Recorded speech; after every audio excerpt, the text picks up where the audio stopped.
Good morning. Morning, Kristen. My name is Kristen Okeson. I'm from Connoisseur Media, and I am the Greater Norwalk Board Chair. So thank you for being here. I wanted to first thank Brian and Chamber President Brian Griffin and his team for organizing this morning's event. As always, we are very appreciative for Brian's leadership. And I also want to take the time to thank all of you for being here so early in the morning. It's heartwarming to see such a strong showing of people in the morning, and it reflects our commitment to our community and local elections. Norwalk is not just a city, it's a vibrant community of diverse voices and ideas, and your presence here today underscores the importance of local governance and your interest in the future of our city. So I want to thank you for being the driving force behind positive change, for caring about your neighbors, your streets, zoning laws, business development, and Norwalk. A big thank you to AT&T for sponsoring this morning's program. And of course, thank you to Mayor Harry Rilling and Republican challenger Vincent Scicchitano. So let's begin the conversation. I would like to introduce a longtime Chamber Board member and Director of External Affairs for AT&T and your moderator today, Mr. Harry Carey.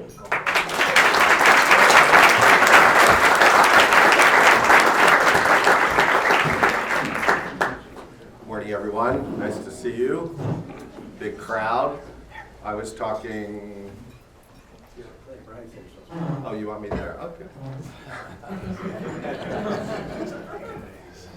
Seem more partisan to be in the center to me.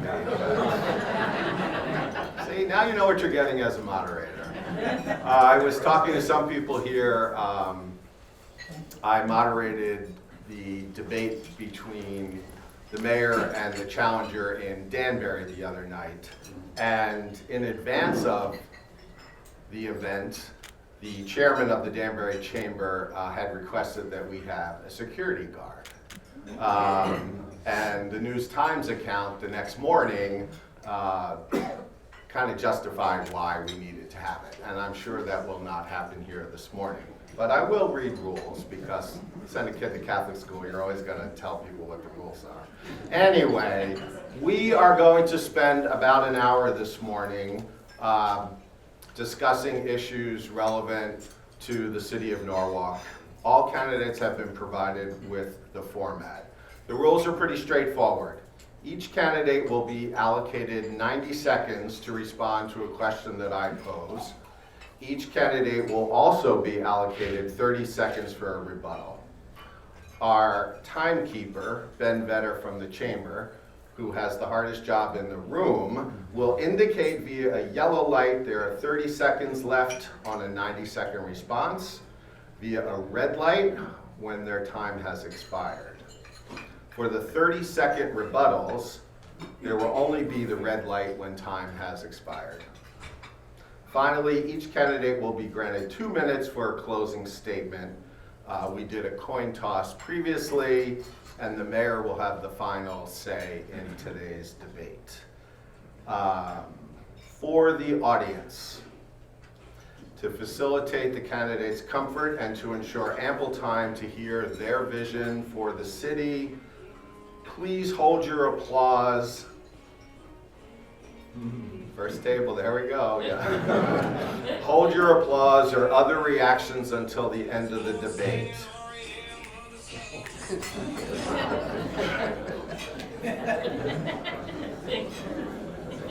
I'll have a word with you. The customer. There you go. We got a lot of AT&T service in this room. To facilitate the candidates' comfort and to ensure ample time, please hold your applause or other reactions until the end of the debate. Sudden outbursts, disruptions, and interference with the process will not be tolerated. So, please welcome to the podium our mayor, Harry Rilling, and his challenger, Vincent Scicchitano.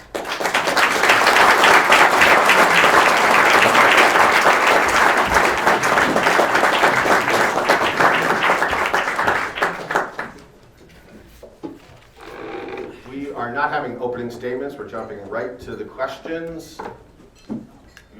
Mr. Mayor, water behind you if you need it. In attracting new businesses and commercial development to Norwalk, after all, we are the Chamber of Commerce, what do you believe are the greatest strengths of Norwalk? Mr. Mayor. Well, thank you, Harry, for being here. Thank you to the Chamber, and thank you, everybody, for coming out to hear our vision for the city. I think Norwalk has a tremendous amount of strength. We are a welcoming city. We value our small businesses. We have a business development office that aggressively goes out and tries to lure new businesses to the city of Norwalk. Our mill rate is lower than all the other major cities in the state of Connecticut, including Stamford, Waterbury, New Haven, Hartford. And we're very, very proud of that we keep taxes low, and we keep our infrastructure functioning and making it as the best it can possibly be. So that being said, I think the things about Norwalk is our location. We have a tremendous amount of, we're right on I-95 and Route 15. We have 4 train stations in the city of Norwalk. So businesses want to know, can my employees get to work? Can my employees get here? And how are they going to do that? So that, I believe, is probably the most attractive things when you're talking about commercial development and business development. Thank you. Mr. Scicchitano. When we talk about what attracts businesses to Norwalk, I do agree with Mayor Rilling on all these strengths. We definitely do. And I would like to add another one of our strengths is the people who live here, the residents. We are highly educated. We're highly motivated. We are an incredible town when it comes to the human resources that we have at our fingertips. But when we talk about the strengths of Norwalk, Connecticut, that's a wonderful thing to pat yourself on the back for. But let's take a moment and talk about our slight weaknesses that we have that are inhibiting our business growth in the future. We talk about low taxes in different communities that are comparable sized cities like Charlotte, North Carolina, and several cities around the country that are comparable. The taxes are far less, maybe even half in some cases, especially property taxes. So in order for us to lure new businesses here, especially mid to large sized businesses, something has to attract them here. And it's nice that we have, we're on a corridor of 95. It's nice that I spill my water. That's fantastic. I didn't put the cap on it either. But anyway, so that's what we really have to look at, how we can move forward and what we can improve upon. I think that's far more important of a question than where we're coming from and what we have as far as our strengths go. Thank you. Mr. Mayor, for the rebuttal. Thank you. I'm not so sure it's fair to compare Norwalk with Charlotte, North Carolina. In Norwalk and other municipalities around the state, we have to rely heavily on property taxes. That's a regressive form of taxation. I call it income and profit blind. If you don't have an income or your company's not making a profit, your taxes are still due. So that's a big challenge to any municipality, to any mayor, to any first selectman. Mr. Scicchitano for the final word on. Okay, well, one of our strengths was I-95 and the Merritt Parkway. I think we all are aware and can agree that there are parking lots every morning and every afternoon. We're expanding our entrance and exit ramps, which is a great thing, and the state of Connecticut has been very helpful with that and trying to move the traffic along in Norwalk. But ultimately, I think at one point, someone from the state had mentioned that the traffic situation we have in Connecticut is inhibiting our growth, and I believe that that's a problem that needs to be addressed first and foremost. Especially when traveling around. We're doing a great job with mass transit. We're moving forward on that. We definitely need to expand our mass transit for certain. But for now, the corridor issues with traffic are a major concern to business growth.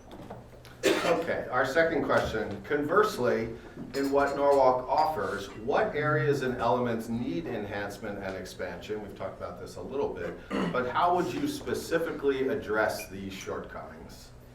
Mr. Scicchitano. Well, we have a business development and tourism department at City Hall. I would seek to split those in two. I know that they interact and they interconnect, but I would like this to have a serious, much more aggressive business development department in Norwalk. I believe that we should be actively looking around the country for companies to move to Norwalk to expand because of all the great qualities we have, because of the great job that we've done here in Norwalk. And I think we need to make a bigger investment in attracting people here. I mean, I remember a few years back, there was a governor of Florida came up to try to cherry pick jobs and companies from Norwalk. I mean, it was kind of bold of him, but I think that was Governor Scott. But we need to move forward and try to do that. We need some larger companies, some more higher paying businesses. We've touted that we've brought about 300 businesses into Norwalk, many of them small business. I'm a small businessman, and I know what it takes to run a small business, and I know they're the heart and soul of Norwalk for certain. But a lot of them do not supply high-paying jobs, career jobs, jobs that will support the type of income that will allow you to stay here, to move here, to live here, to buy a home here. That's where the disconnect seems to be. So I would seek to a much more aggressive plan to attract businesses to Norwalk, Connecticut. Mr. Mayor. No, thank you. Well, we do have a Department of Economic and Community Development, and under that department is the Business Development Director. And they aggressively reach out. They know the inventory in Norwalk. They aggressively reach out trying to attract businesses. So that is happening. The thing that I think needs to happen more, if you notice in Norwalk and other places, there's a shortage of housing. There's a big shortage of housing. And when there's a shortage of housing but big demand, the prices go up. So we need to address that and find a way that we can bring more affordable housing to the city of Norwalk. We can attract people. People want to move here. This is a city that people find vibrant, livable, and they want to move here. So I think the affordable housing issue is one of the major things that we have to do, because if we don't bring people in, the employers, as I said before, can't find employees to work in their business. So affordable housing means different things to different people. I've been saying that all along this campaign. For example, people that work for me, my employees, my technicians, they all live far away, because their idea of affordable housing is not living in an apartment. They want a home, they want a backyard, they want a barbecue, they want to wash their car in a driveway. So we have not expanded that availability in any measurable amount. So when we have affordable housing and talk about workforce housing, it means different things to different people. And I think we need to broaden our spectrum of what affordable housing is and what it means to different people, so we can have a broad economic engine running here in Norwalk, where we have, of every economic level is able to live here, stay here, and improve our community. And I think that's what really needs to be looked at on a more comprehensive matter. I know we always say that single-family homes, we need more. We definitely do, and I think we could do more towards that end. Mr. Mayor. Thank you. Yeah, I read a study that said when you have more affordable, when you have more housing, people can increase their lot in life. For instance, if people move into Waypoint or they move into the Curb, that frees up other housing in the city of Norwalk, and then other people can move up and improve their lot in life. This happens all the time. It's a trickle-down effect. So when you have more housing, people have more options. When you have more housing, the inventory goes up, the prices come down, and that's where you get the people that want to move into the single-family homes. Okay, we're looking for a specific answer here. Are there specific initiatives or plans in other cities that you would like to replicate in Norwalk? And this goes to the mayor first. Well, I look around other cities and really don't find a lot of other things that people are doing that we're either not doing or that we're doing better. So I think Norwalk is a model. People should be looking at Norwalk and saying, what things can we replicate that Norwalk is doing? I mean, I get that all the time. I've heard from people in Stamford, Norwalk's eating our lunch. I go knocking on doors. Every door I knock on, if somebody comes in from Stamford or another town, they say, we love it here. So I think other towns should be looking at us as to what they can do to make their community better. All right, well, specifically, my answer to that is my son attended University of Louisville, and I visit there frequently. They have a big center. It's called the Young Center, which is like Louisville's Madison Square Garden, and it's sponsored by the local corporation, one of the larger companies in that area. I believe we need to incorporate more well-being for the community with our corporate partners that we have in town. Perhaps share some of the burden. If we could get some of our corporations to share in the burden of improving our community, not just for profit, but for the benefit of the community, I think that's the direction we should go in, and I think that's the direction that we have been falling short on here in Norwalk. Once again, I think that we should foster more of a partnership between our local community, our local businesses and companies, with the private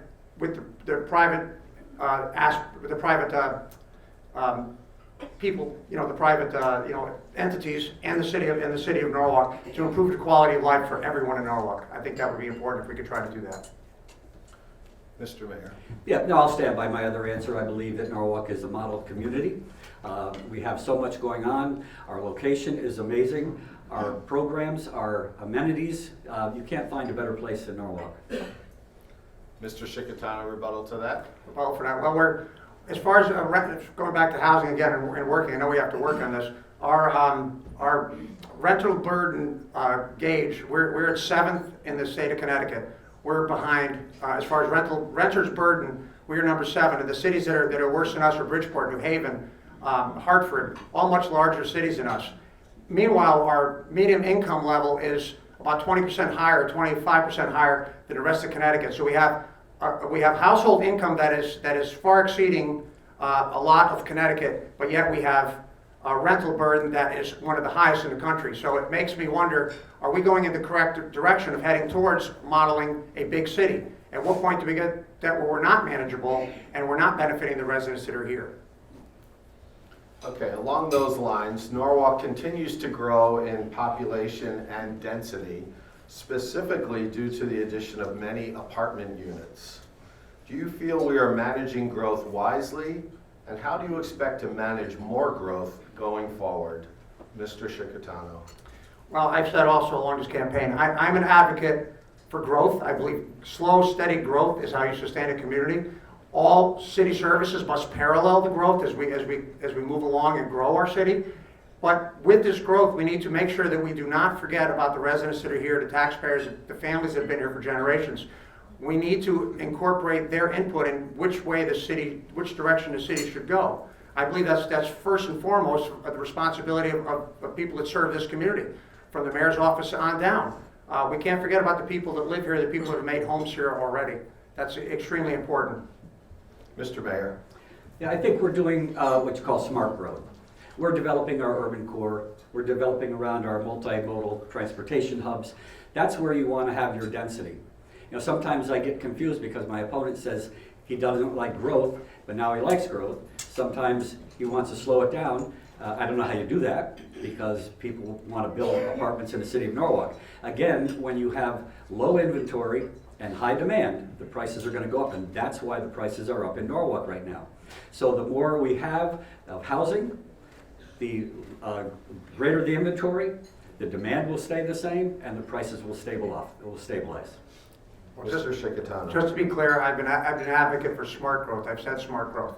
The other day, it took me 43 minutes to get from my shop to Dutchess and back. It's about 3 miles in the morning, so that's definitely inhibited everything. As far as growth goes, in the 2018 debate with Lisa, 2019 debate with Lisa Britton, you had stated that you wanted to grow our urban area and retain the character of our neighborhoods. 4 years later, we're trying to double the size of our neighborhoods. We're building accessory dwelling units in people's backyards. We're changing the frontal offsets, the space we need to build new homes.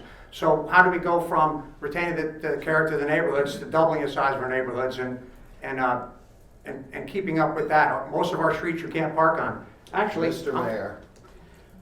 Yeah, in all fairness, that 45-minute trip was a day when they were doing 3 construction sites at the bottom of Mill Hill on Wall Street. So there was a lot of detours going around. So I can get from my house down to City Hall any time of the day in about 10-15 minutes. We're trying to grow and we're taking care of what we have here. I believe that, again, smart growth is where you develop in the urban core, where you decide where you're going to move. The ADUs that you're talking about, that allows young people to come home from college and live on their family's property. Amazing how these questions flow so well. We received a number of questions about traffic and overdevelopment in Norwalk. Easy audience, guys.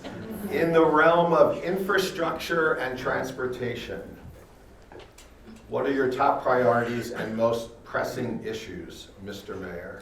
Well, my top priority is making sure that people can navigate around the city of Norwalk. We are building more. We need to widen some of the roads. We need to do a lot of traffic calming. We need to give them options. This past year, we paved over 9 miles of road. we built over 4 miles of sidewalks, and we put in over 9 miles of bike lanes. People need alternatives to getting in the car and driving. You know, a lot of people, when we're down in the area where we're developing around the multimodal transportation hub, a lot of people don't even have a license. They want to move into that area. They're younger people. They want to hop on the train perhaps and go to work. When they go downtown, they want to call an Uber.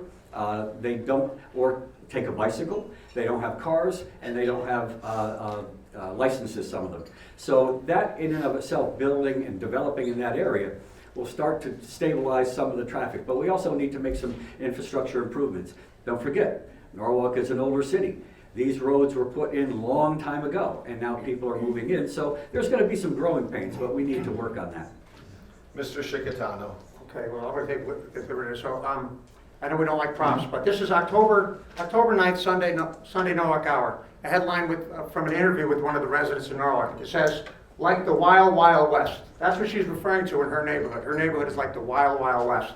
And you know, the term growing pains is wonderful when you're talking about raising children. But when you're planning a city, growing pains is a nice way of saying poor planning.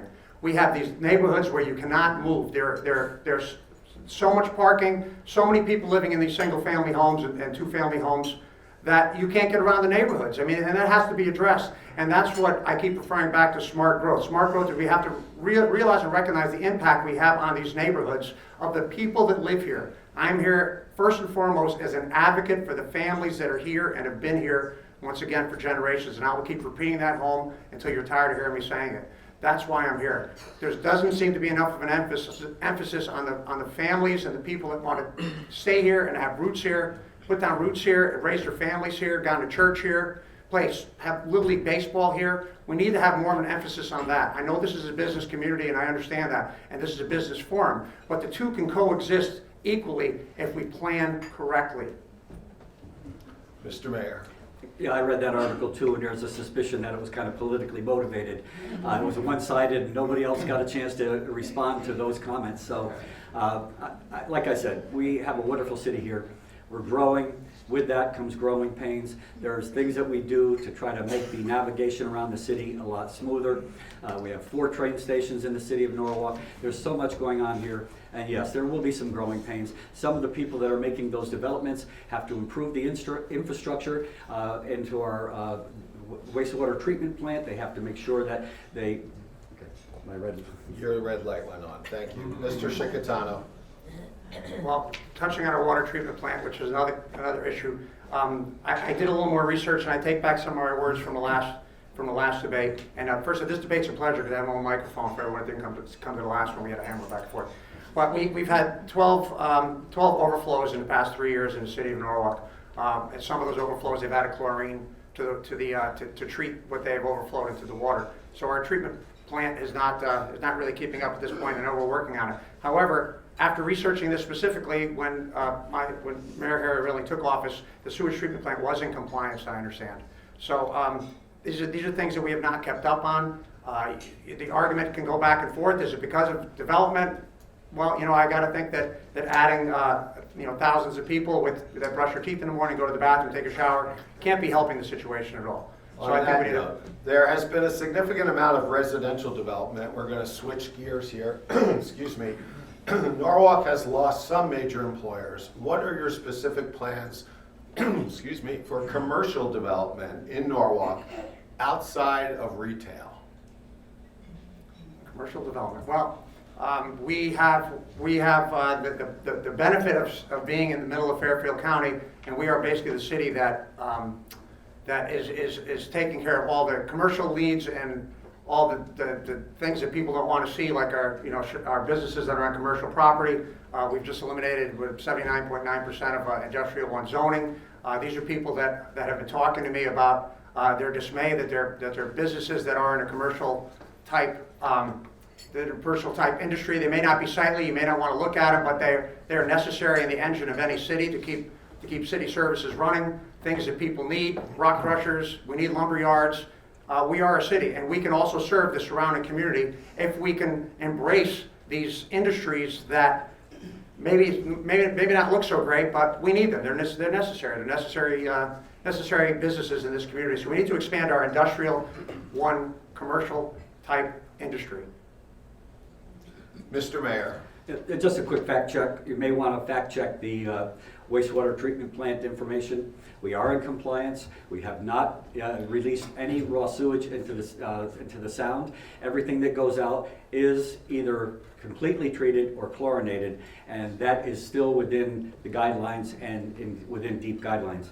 So, yeah, you know, commercial real estate is very, very important here. I know we have some commercial realtors here. Again, bringing businesses into our city, making sure that they have options, they have opportunities. Our economic and community development team has an inventory of all the properties that are available, and we do aggressively reach out and try to bring in new business. All right. And I also urge everyone to fact check the statement I made about the water treatment plant. It's pretty easy to find. Just Google it. Another aspect of our commercial property that I think we're lacking now is that in this development, I hear from a lot of local shops, you know, union shops, would be electricians, plumbers, whatnot, that they feel as if they're not getting an option to help build all these developments that we have. All the developers seem to be using out-of-town labor. I think it's another responsibility of the city of Norwalk to engage the local businesses, especially the ones that have been here for 50, 60 years, and allow them a shot at a piece of the pie. Allow them to somehow win some of these bids to build all these apartments we're having here. Once again, I'm an advocate for Norwalk, not for the rest of the country. And I believe that a lot of these union shops that are based in Norwalk feel as if that they have been left behind.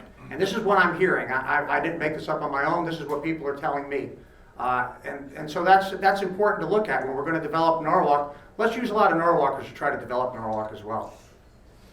And Mr. Rilling for the final rebuttal.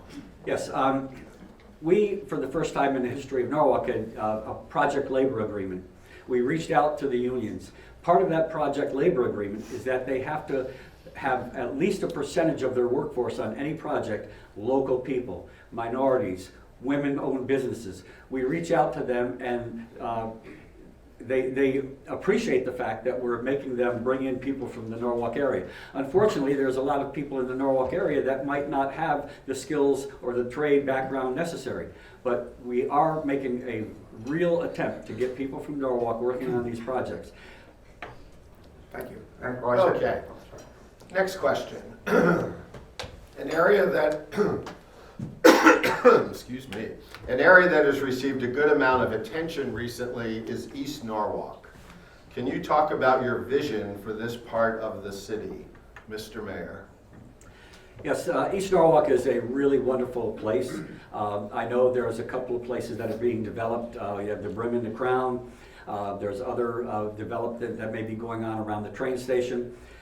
The difficulty right now is the walk bridge work that's going on. Underneath the railroad bridge, it's very bumpy. We're trying to fix that up.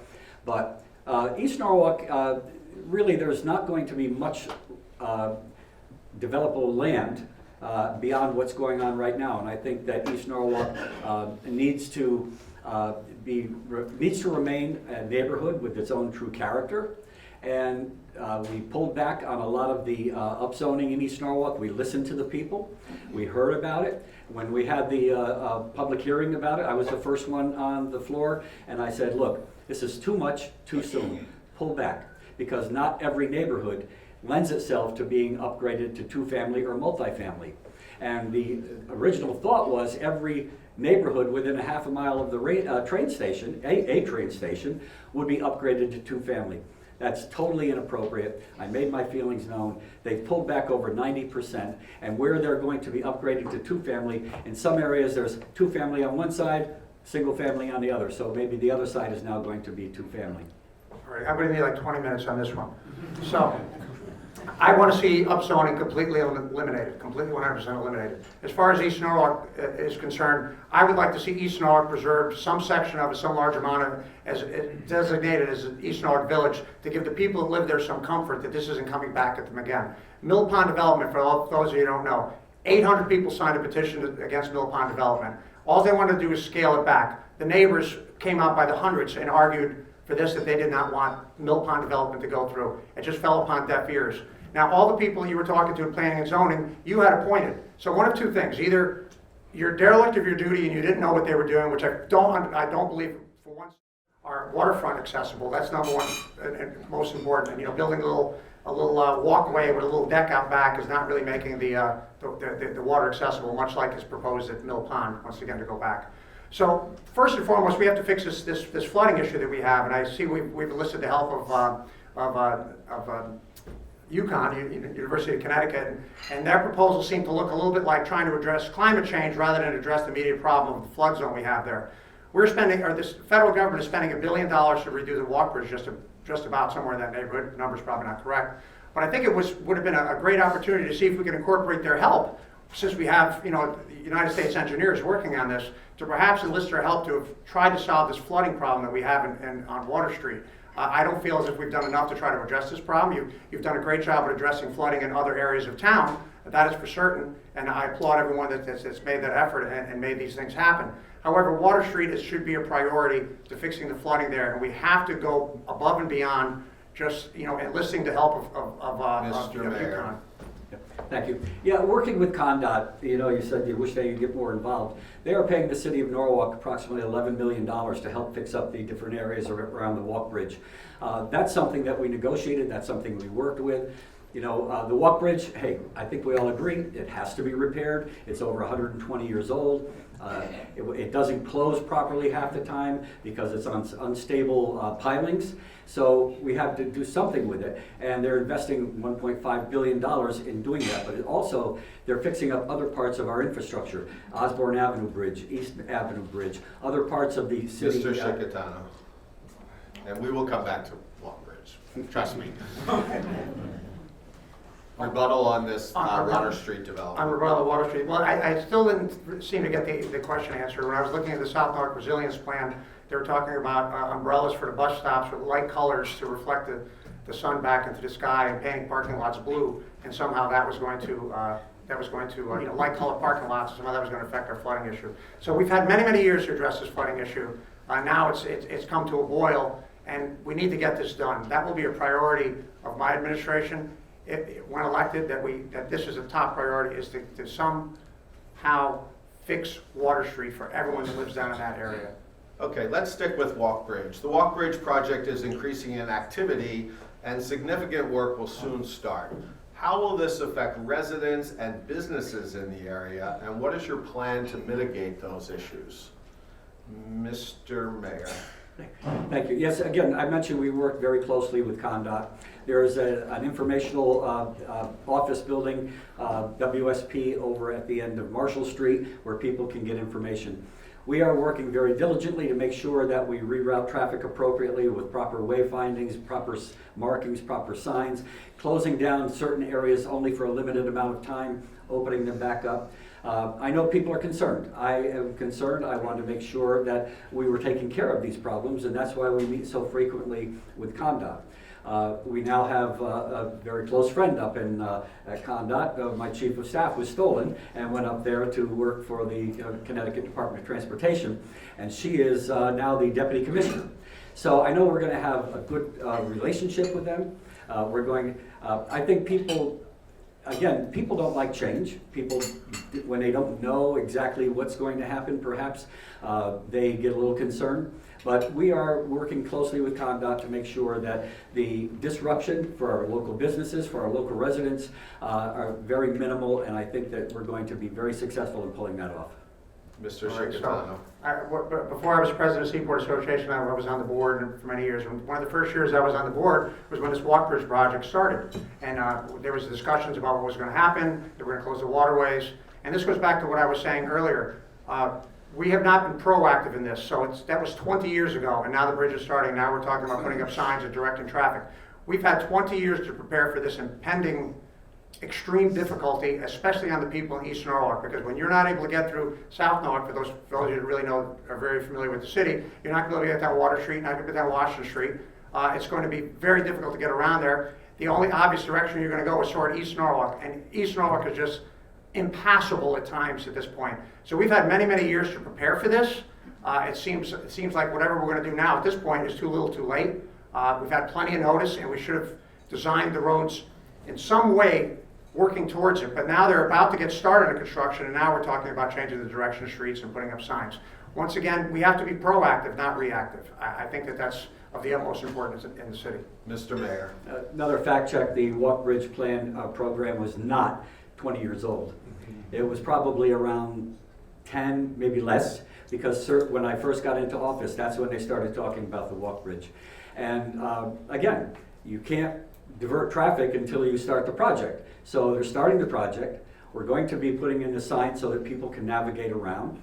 We're going to be having police officers directing traffic. We're going to be having, again, working with the residents and working with the business owners down there. We have spoken to business owners. They're concerned, but they want to we want to make sure that it doesn't disrupt their business, and we're going to do that very well. Mr. Scicchitano for the last word on Walk Bridge. On Walk Bridge, well, there's not really a lot. I don't really have a rebuttal to that because it's sort of completely out of our control. This is a federal issue for certain. I just hope that we can offer some guidance on how the end result will affect South Norwalk and that we are able to benefit from this in some way. That's something that should be looked into for certain. Okay. Back to everyone's favorite topic. What are your thoughts on so-called upzoning? Changing single-family zones into multi-family zones. I think I said that early on. I was the first speaker at the public hearing, and I said it's too much, too soon. We are in the process of an affordable housing study. And there are people in the city of Norwalk, as my opponent said, that it means different things to different people, affordable housing. We are also looking at the people who are stuck in what we call the 35-65. They're making between $35,000 and $65,000 a year. They need to have accommodations as well. So the upzoning is pulled way back, again, about 90%. There are certain areas that it would be appropriate to have two families instead of one, and those are areas where on one side of the street it's two family, on the other side of the street it's one family. Again, I made comments about the overlay that they had. Every neighborhood within a half a mile of a train station would be upzoned. That doesn't make sense. That didn't fit. You look at a place like Ludlow Manor. That's within a half a mile of a railroad station. That does not lend itself to two-family or any kind of upzoning. So they pulled way back, and we're still working on it. And it probably will be, it will definitely look a lot different than what was originally planned. Mr. Scicchitano. Well, I'm an advocate for the residents that live here, and what people have said to me and what I've been listening to, as well as people I know personally. There's a lot of people that worked very hard for a long time to save up a deposit to buy a single-family home in a single-family neighborhood where they can throw a ball with their kids in the street. There's a lot of people who worked very hard, and this was their life's dream, and they purchased these homes, and they're really, really, really angry about the possibility of increasing the density in their neighborhoods. And we need to listen to these people, because these are the people that were here first and made an investment in the city of Norwalk and wanted to build a life here. And to just dismiss them as not having any importance, I don't think is fair. Like I said, there's a lot of people in this community that bought single-family homes and struggled to buy them. And now they feel as if the city has not allowed them to continue with their dream. And that's something that really we need to think about. That's something we really need to think about, especially because the both of us are lifelong Norwalkers. Mr. Mayor. Yeah, the Planning and Zoning Commission held several public hearings about this issue. And the people did speak. And the Planning and Zoning Commission did listen. And I was, like I said, one of the first people to speak out against it. We need more housing. There is no question about that. It's a challenge on how do we get it. Do we have the ADUs that a young person coming home from college can now live on the same property as his parents without living downstairs? Or have a separate entrance to their house? So the ADUs is one way. Now, if just because an area is zoned two-family doesn't mean people are going to convert to two-family. It's their choice. Okay, ADUs are another whole other topic, which you spend about 10 minutes on. We do not have the enforcement to enforce that these ADUs are used by someone coming home from college, a mother-in-law, that sort of thing. Primarily, they're probably going to be rented out. And once again, there's another thing I hear from neighbors. I purchased my home, I worked hard to purchase my home on a good-sized piece of property, And if I want to go outside in my backyard and sit privately in a lawn chair and read a book, perhaps I do not want to see another home next to me on one side of the yard and next to me on the other side of the yard. So once again, we have not been thinking about the people that have gone out and purchased their homes because they like the way their homes are. Okay, speaking about the people, what are the primary human and social services challenges we face in Norwalk? And what do you propose to address these issues, Mr. Scicchitano? Well, coming out of COVID, I guess I would say that the number one issue is we seem to have a whole generation of children that are having social issues, that are having problems. We have chronic absenteeism in many of our schools. Children are just, they kind of lost their direction. We used to have a lot more structure in the world, and this nothing has to do with Norwalk, but we need to really make more of an investment in this, because if our children are not happy, our children are not flourishing, our children are not going to school every day, we are going to have lost a generation through COVID. And that's something that shouldn't be acceptable. It's our responsibility as a municipality to address these children first and foremost, and the family struggles that they are encountering in these situations. So we need to definitely do more, because that's what we have to start with, is the children and the issues that they are having, the social issues. We need to expand our services to address this. Mr. Mayor. We finally found something we tend to agree on. I have my chief of community services here. We have a community services hub. We have family navigators that go out into the community. They get referrals from the schools and other places. They go out into the community, they meet with the families, and they ask, what are your needs? Do you need to find a way to get online and find a job? What kinds of things do you need? You have food insecurity. We also took $500,000 and put it towards the schools. We put it right under Lamont's budget, so that they can deal with the social and emotional needs of the children who have been affected. You know, I watched my grandson going to school, sitting in his living room on a Chromebook, and he was playing with his phone, wasn't paying attention. And yes, that did happen, and it's unfortunate, but COVID was real, and we had to do something about it. So we have a lot of things that we're doing for the people of the city of Norwalk who need us the most, and those social emotional issues are critically important, and that's why we dedicated $500,000 so that they can get the services and the support and the counseling that they need. Mr. Scicchitano. Well, we have roughly half the city of Norwalk is going to be students at Norwalk High School that suffered and lived through COVID, and now their high school experience is going to be disrupted by construction and disruption. Their entire school experience, educational experience, is going to be much different than most of all of us have had. So I think that's going to be an issue with all the students that are perhaps going to Norwalk High School. That's for one. Mr. Mayor, final word on human and social services challenge. I don't know what Norwalk High School has to do with it, but the Norwalk High School that's being built will be built with 80% state funds. You can't turn down an 80% grant to build a school. We used to get 30%, we used to get 32%. We now, thanks to our state delegation, get 60% for 25 years on all other schools, but for Norwalk High, we get 80% reimbursement. And so we have a choice. We can turn down that 80% and not build a school, or we can and wait until this thing finally falls apart, or we can build a new school. Moving into schools, how do you feel Norwalk Public Schools are performing? And what short-term and long-term improvements would you like to see, Mr. Mayor?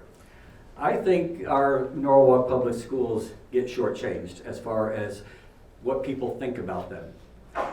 As I've been knocking on doors, I've had people tell me, we moved here because of your school system.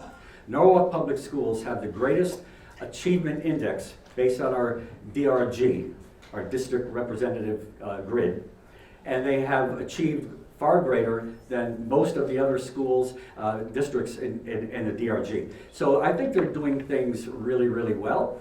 Our teachers are fantastic. Whenever I talk to a teacher and I say, you know, thank you for what you do, I always get the same answer. We do it because we love it. They're dedicated, they're professional, and they are shaping the future of the world because they're imparting their knowledge, their skills, and their love onto our young children who are going to then go off into the world, whether it's around the state of Connecticut or back in Norwalk or someplace in the country, and they're going to change the world. They're going to, and we're grooming them for that. But I think our Norwalk Public Schools are absolutely amazing, and I give the teachers a lot of credit. It's not an easy job, but it is a noble profession, one that I admire. Mr. Scicchitano. I have a family of educators, and this is right off of and I applaud what they do, and we need to increase the amount of teachers and paraprofessionals and counselors and special education teachers. Certainly, that's what we need to increase. We need to start from the bottom up. We need more people involved in our children's lives. It looks as if as far as the administrative level of the Norwalk Board of Education, we have doubled, in some cases, our administrators. So the money's not going to the bottom, it's going to the top. According to the website, I see 70% of our students graduating high school are not future ready. That's a term that I learned along this walk of running for mayor, is that 70% of our children are not future ready. Our school population is, at this point, about 62% Hispanic.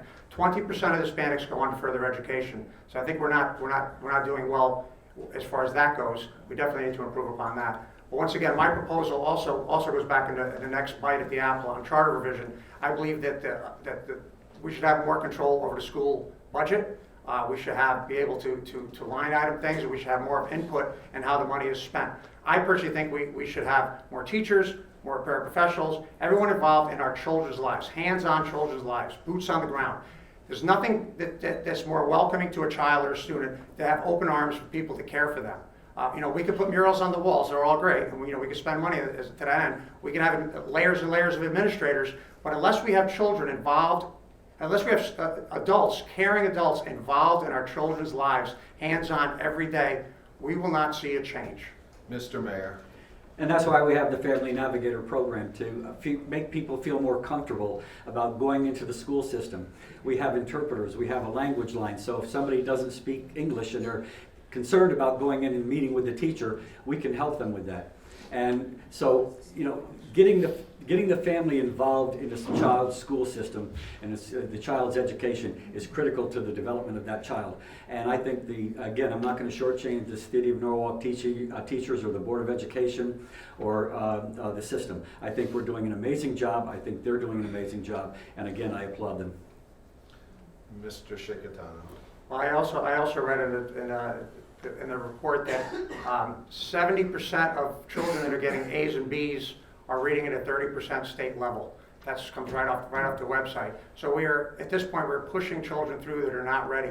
We need to spend more time with them, but it's difficult because we have we have a very large school system. In our high school areas, we have a cohort system where we bring people along and just graduate them through. So it seems like, in a lot of respect, we're just pushing people through, and I think we can do better, but it's difficult for us to do better because we have so little control over the Board of Education. And I will say this, what I've said before, is I will do my best to attend every single Board of Education meeting, because as the captain of a ship, you can try to steer it whichever way you think is going to be more beneficial to the students. We have two more questions, both future-looking. We'll start with this one. The Manresa property was just purchased by a developer. While we know very little of the specific plans, and considering it will be a blank slate, what is your vision for the site, Mr. Mayor? Thank you. Yeah, that's a major piece of property here in the city of Norwalk, and a very important one. We have been working with NRG for a long time. I will tell you, they're very difficult to work with.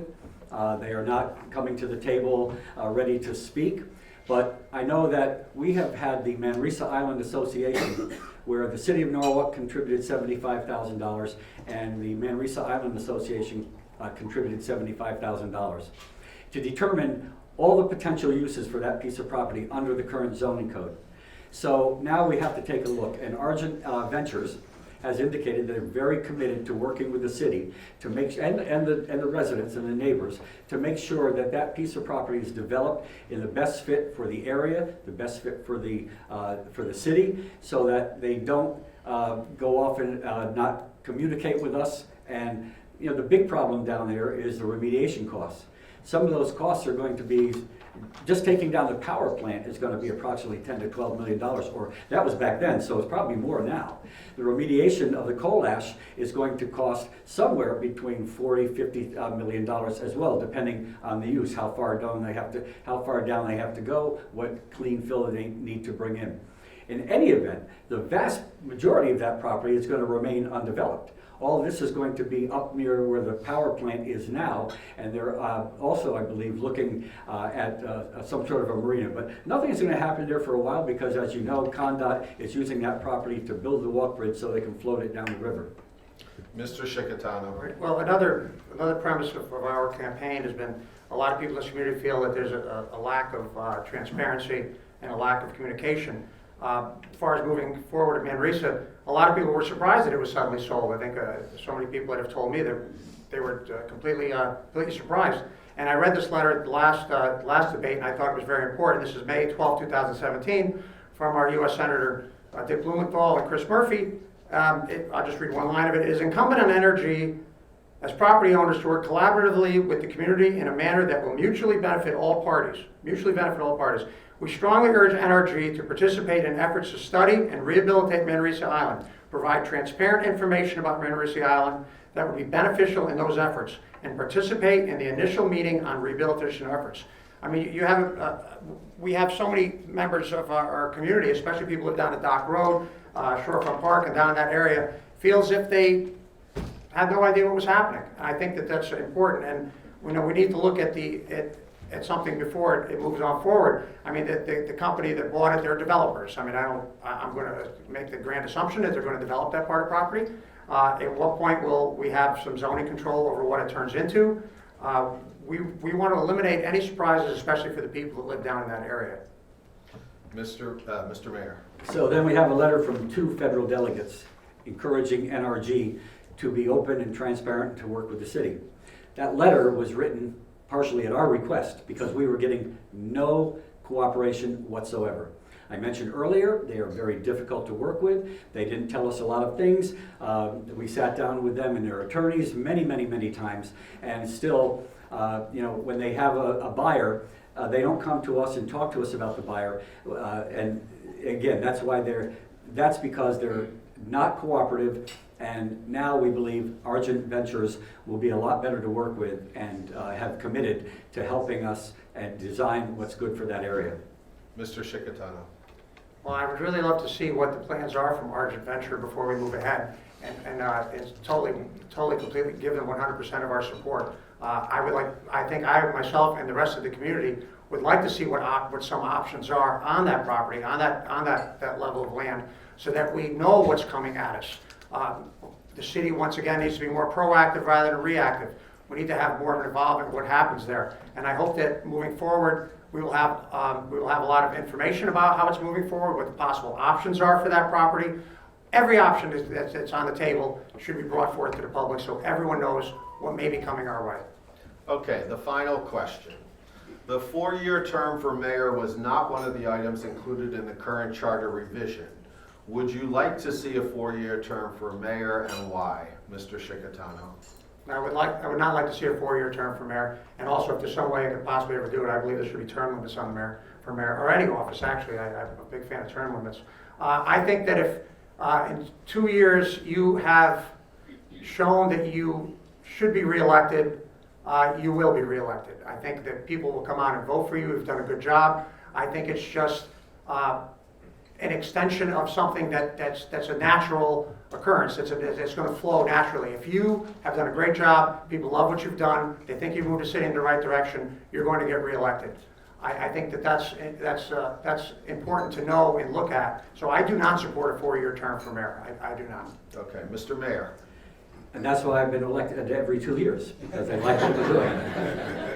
So, there's good sides and there's upsides and downsides about a 4-year term for mayor. Every 2 years it's difficult. You have to go out and you're campaigning again. You have to raise funds again. Every 4 years, maybe people will think that's too long. They want to if something's not going right, they want an option to fire you. So right now is not the right time for a 4-year term for mayor. That's why it was taken out of the charter revision question that's being proposed. I would hope that everybody reads that charter revision question and maybe votes yes on the charter. I think both sides are in favor of that. There's only a couple of minor things. One is to increase the police commission from 3 to 5 members, and the same with the fire commission. And other than that, it's just reorganizing the charter to make sure that it's readable. You know, when I first got elected and I tried to read the charter, I'm like, I had to look at things for this, and I didn't know, where is this answer, where is that answer, and you have to research the whole thing. And even doing a word search doesn't help you very much. So if you take a look at the newly designed charter proposal, it's put everything in proper order under the same chapter. I think it's really, and I give total credit to the Charter Revision Commission for their hard work. We had members of both parties on there, and Patsy was a chairperson, Rick McQuaid was a chairperson, and they put a lot of energy into it, a lot of time. So I hope everybody will consider voting yes on the charter. Mr. Scicchitano, anything? Well, for anyone that attended the last debate, we had standing room only of Norwalkers that have come out to support our campaign. People that have come out to, people that have been woken up to the issues and are able to speak about the issues that have come to the surface. And that is the most important part of my campaign, is that we've got more and more Norwalkers involved.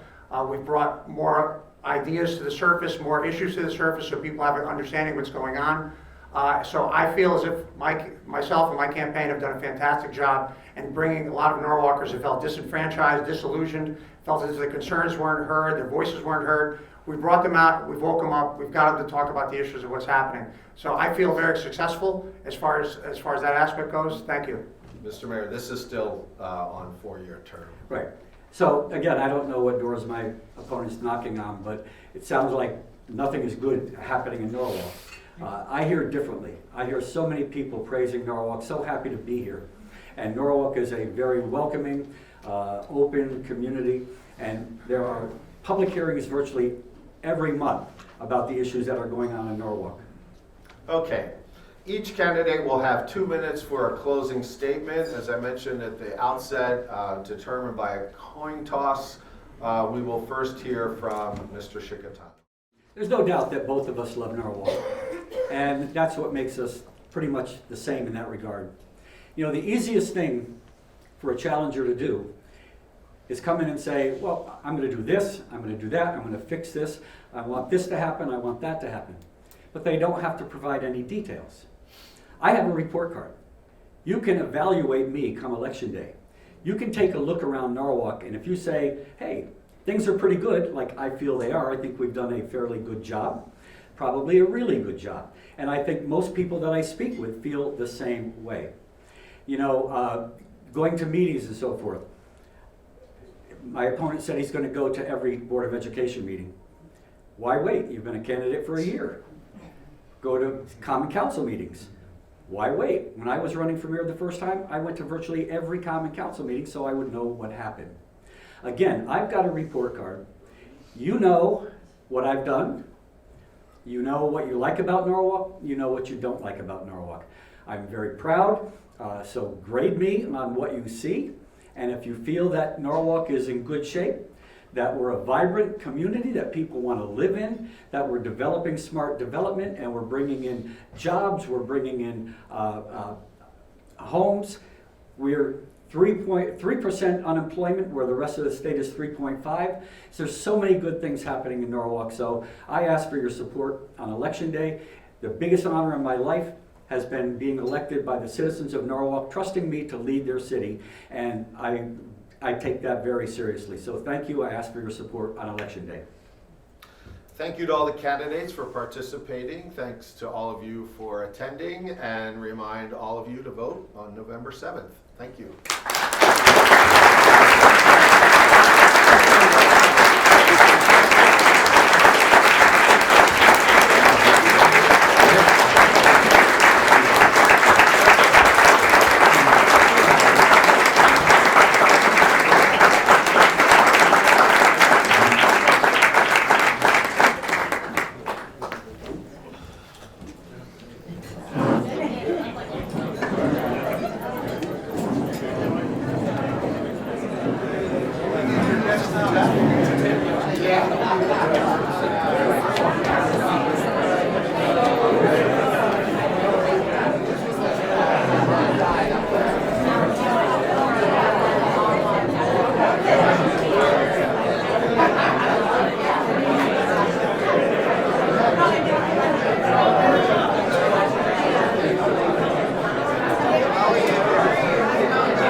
Yeah, this is certain. Great job. How are you, Greg? Great. How you doing, man? Good.